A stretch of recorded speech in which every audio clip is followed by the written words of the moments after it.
Orang juga pelaku yang merupakan salah satu pelaku adalah dari tetangga korban yang kebetulan memang ada kesempatan dia melakukan mencuri kendaraan tersebut yang digunakan untuk dia bermain slot judi online. Nah, setelah dikembangkan barang bukti yang hilang dari tempat kejadian perkara tersebut adalah satu unit kendaraan Honda Vario berdasarkan nomor LP yang dilaporkan oleh pelapor LP B90-7 dan 2 unit handphone, satu handphone Redmi, satu iPhone 12 Pro Max. Kemudian dari tersangka dibawa ke satu tempat tidak jauh jarak dari TKP kurang lebih 150 meter. Kendaraan tersebut disimpan, kemudian di hari yang sama kendaraan tersebut setelah dia simpan, kemudian handphone tersebut dijual, kemudian yang Redmi dijual 300.000, kemudian yang iPhone-nya dijual sebesar iPhone Pro Max seharga 7 juta. Kemudian hasil pengembangan dari Kanit Reskrim dengan unit Opsnal Polsek Cinere akhirnya dilakukan tindakan tegas. Kemarin dilakukan diambil pada saat dia sedang mancing di sekitaran, karena memang dia berdekatan, bahkan di pelaku juga ini sempat ikut dengan korban sama-sama ngecek CCTV korban, karena dia memang gunakan untuk bermain judi dan di slot yang dia mainkan. Nah, beberapa barang bukti yang sekarang ini kita amankan di Polsek Cinere, diantaranya satu buah BPKB, kemudian satu buah dompet warna hijau yang pada saat itu diambil juga milik Pak Baihaqi, kemudian satu buah casing handphone yang memang sengaja dicopot oleh pelaku dari tempatnya, kemudian 2 buah SIM card handphone dan 1 buah memory card. Jadi barang bukti tersebut sekarang sudah kita amankan, ada di depan yang sekarang ini sudah di hadapan rekan-rekan media. Rekan-rekan, untuk ancaman pasalnya kita kenakan pasal 477 dengan ancaman hukuman 7 tahun penjara. Jadi itu rencananya kita akan lakukan tahap. Kalau korban dia kebetulan si pelaku aja, karena memang kebetulan kesempatan si pelaku kurang lebih kan itu kan menjelang subuh jam 5 menjelang subuh dilihat.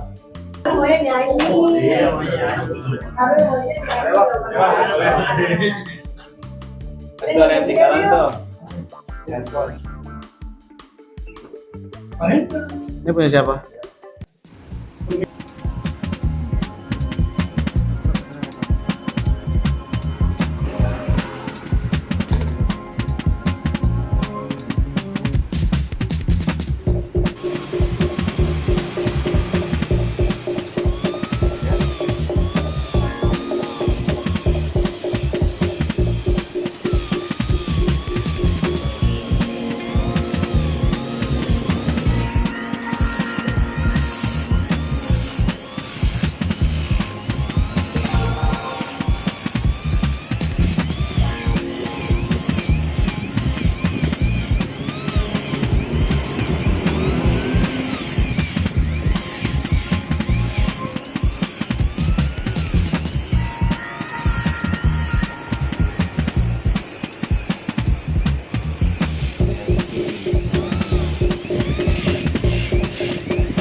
kami melaksanakan evakuasi jari anak yang masuk ke dalam lubang grendel jendela.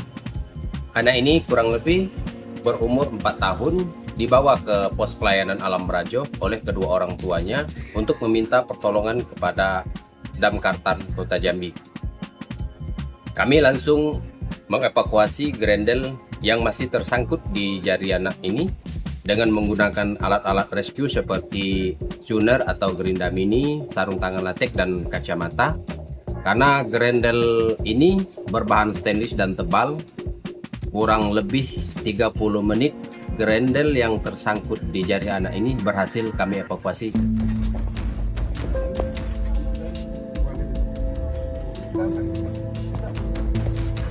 Buka pintu nih, buka. Buka. Belum. Buka. Salah sih buka. Salah sih buka lawang. Sih buka lawang enggak? Buka lawang enggak? Lawangnya buka enggak?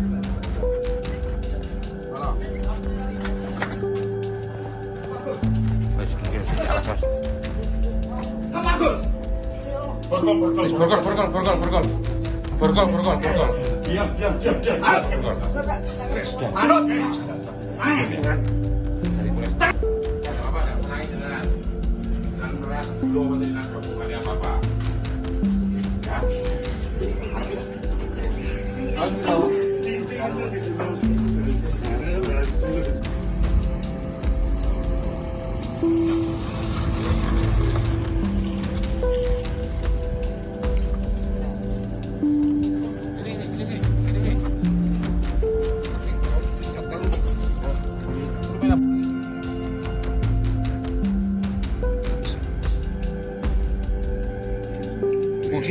Lici diantarkan putar balik sana.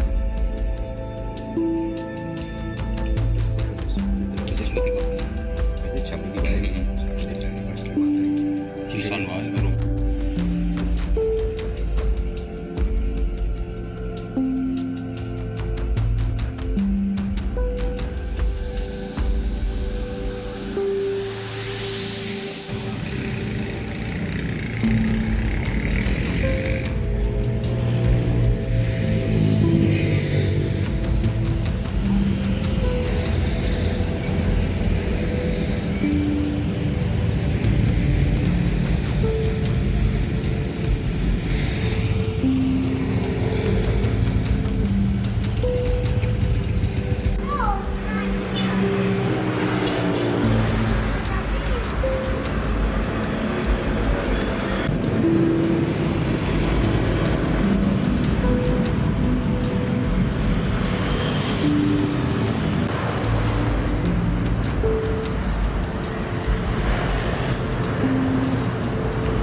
Oke, kita lanjut ke case, yaitu tindak pidana pencurian yang pemberatan, yaitu pencurian. Pelaku melakukan aksinya seorang diri ya. Pelaku NN 26 tahun, alamat Solo. Pelaku melakukan aksinya dengan cara memotong kawat pembatas tower, kemudian merusak tembok dan keadaan video, dan mengamankan baterai lithium yang ada dalam box BTS. Baterai ini terhubung dengan BTS provider Excel. Hasil kejahatan digunakan tersangka juga untuk foya-foya, untuk hiburan dan jalan-jalan. Dijual itu keterangan dari tersangka laku 3 juta. Nah, harganya harga ini ya, harga mengapul. Diamankan di Sleman, Yogyakarta. Jadi, apakah mereka juga pernah bereaksi sebelumnya karena kan punya pengalaman?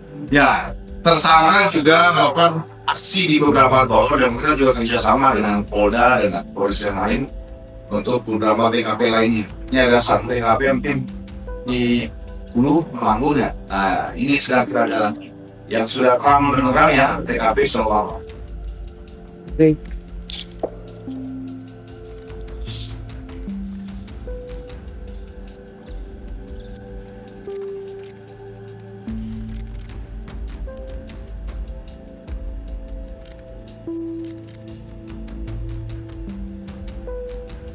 tambahkan Pak Kasat Reskrim.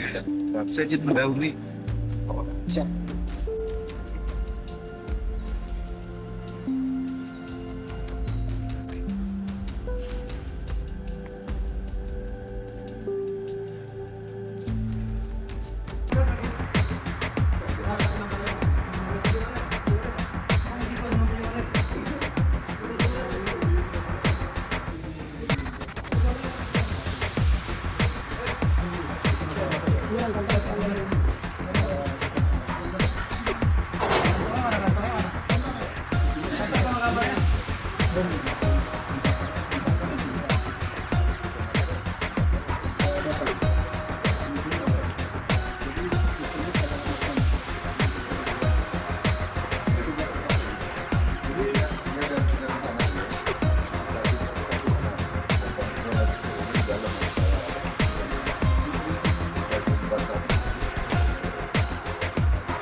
Oh, belum.